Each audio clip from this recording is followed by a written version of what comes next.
By the way Krishna, black coffee माझ्या room मध्ये आणून देशील. आणि हो, आता सुन्मुख बघायचा कार्यक्रम होणार आहे ना, म्हणजे खूप पाहुणे येतील. त्यांचा पाहुणचार नीट झाला पाहिजे. हा म्हणजे कसं आहे, ह्या घरातल्या नोकरांना तुझीच सवय आहे ना, त्यांना तू त्यांच्यातलीच वाटतेस, हो ना? बरं चला, ते काय कार्यक्रमाची खूप तयारी आहे. तुमचं चहा पाणी वगैरे उद्या मी येतो. तुम्ही काळजी नका करू, कार्यक्रम एकदम झाक होईल बघा. मी आता तयारीला लागतो. आणि हा, तुम्हाला बी बिन साखरेचा चहा देतो करू काय. अगं हे काय करायली आहे?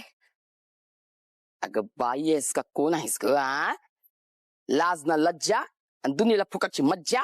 उद्या तुला मी रस्त्यावर नेऊन टाकली तर तिथंच पसरशील. उगं काय बी बोलू नकस. अगं स्वतःच्या लेकीला काय बी बोलायला काहीच कसं नाही ग वाटत तुला?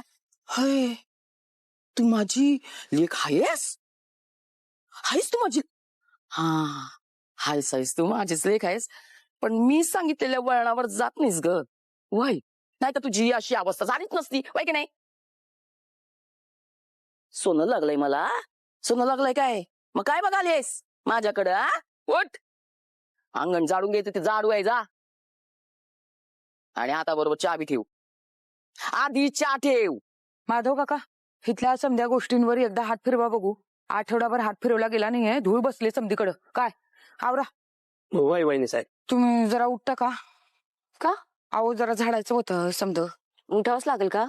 आता उठली नाही तर मग झाड कशी करणार? चला उठा. दलपतराव, अहो त्या पूजेने आल्याबरोबर कृष्णेला निस्ती कामाला लावली बघा.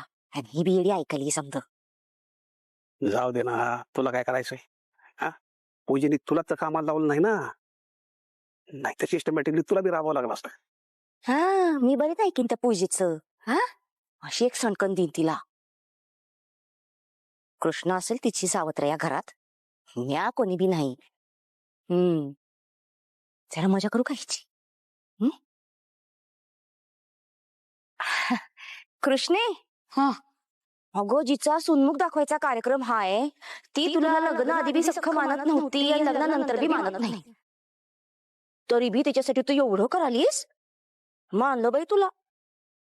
नाही कसं आहे, आपल्या घरात कार्यक्रम आहे ना व, तो नीट पार पाडला म्हणजे झालं नाही का. कोण कोणाला काय मानतं, कोण कोणाला काय मानत नाही, याचा विचार आपण कशापैकी करायचा नाही का. ते बी आहेच ग, पर ते जरा थांबा, मी जरा फोन करायलो. हॅलो दुष्यंत सरकार, अहो कुठं राहिलात तुम्ही? खवा आणायला गेलात की बनवायला गेलात? किती वेळ झाला? तुम्ही या तर मग सांगतो कशाला पाहिजे ते. या लवकर, लई कामं पडलेत. हा, माधव काका, इथला आवरून द्या जरा. हे बाळा, कशी आहेस ग? अगं तुला ना 100 वर्ष आयुष्य आहे. नाही नाही, नुसती 100 नाहीत, माझी मी 50-60 वर्ष तुलाच मिळू देत.